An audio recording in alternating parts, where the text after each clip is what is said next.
எல்லோருக்கும் வணக்கம். இன்றைக்கி நாங்கள் போன இடம் தான் பழனி. பழனி முருகர்னால் எல்லாருக்குமே இஷ்டம். எனக்கும் ரொம்ப இஷ்டம். எனக்கு ரொம்ப செல்ல பிள்ளைன்னு கூட சொல்லலாம். எனக்கு வருஷத்துக்கு ஒரு 3 தடவையாவது அவரை போய் பார்த்துடணும். எனக்கு ரொம்ப மனசு கஷ்டமாக இருந்ததுன்னா உடனே அவரை பார்க்க போயிடுவேன். எல்லாருக்கும் ஒரு கஷ்டம், மன கஷ்டம், பண கஷ்டம், உடல் நோயால் எல்லாருமே ஒரு கஷ்டத்தில் தான் எல்லாருமே பயணிச்சிட்ருக்குறோம். நமக்கு கடைசி வரைக்கும் நம்ம கூட வர போகிறது நமக்கு பக்தி தான். நம்மளோட பக்தி, நம்மளோட கடவுள், நம்ம எவ்வளோக்கு கடவுளுக்கு நம்ம உண்மையாக இருக்கிறோமோ அவ்வளோ தூரம் நம்ம கடவுள் நமக்கு கூடவே இருப்பார். நமக்கு எவ்வளோ பெரிய கஷ்டம் வந்தாலும் கூடவே இருந்து நமக்கு வழி நடத்துவார். பழனி முருகர்னால் நிறைய பேர்த்தோட வாழ்க்கையில் நிறைய விஷயங்கள், நிறைய அதிசயங்கள் நடத்தியிருக்காரு. என் வாழ்க்கையில் நிறைய அதிசயங்கள் நடத்தியிருக்காரு.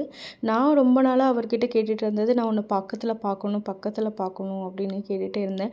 நீ எப்போ எனக்கு அனுமதி தரையோ நான் அப்போ உன் பக்கத்தில் வந்து பார்க்கணும் அப்படின்னு. அதுக்கு நான் எப்போ போனாலுமே அந்த கேள்வி கேட்டுகிட்டே இருப்பேன். நான் உனக்கு எவ்வளோ தூரத்தில் இருக்கேன், நான் உனக்கு எவ்வளோ பக்கத்தில் இருக்கேன்னு கேட்டுக்கிட்டே குழந்தையாட்ட கெஞ்சிக்கிட்டே போய்கிட்டே இருப்பேன்.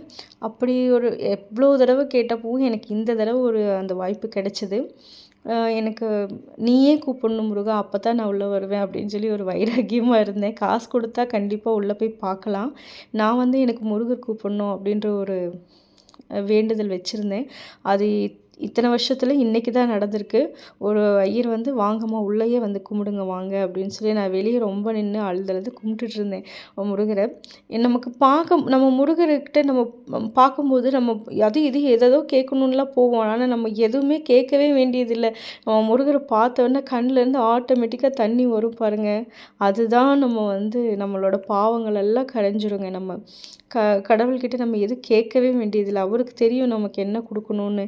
அவர் கொடுத்த இடம் தான் எனக்கு அவரோட சந்நிதியில் ஒரு இடம். எனக்கு நின்று அவரை பார்த்துட்டு என்னோடய மனசு நிறைஞ்சிட்டு உன் பக்கத்தில் தான் இருக்கேன், இதுக்கு மேலே உனக்கு என்ன வேணும் போ அப்படின்ட்டு சொன்ன மாதிரி இருந்தது.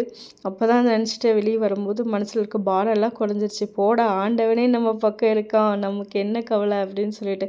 வேறு என்னங்க வேணும், நமக்கு என்ன காசு பணம் இதெல்லாம் எதுவுமே நிரந்தரம் கிடையாதுங்க. நம்மளுக்கு கடவுளோட பக்தி, நமக்கு முருகர் எவ்வளோ பக்கத்தில் இருக்கார் அப்படிங்கிறது தான்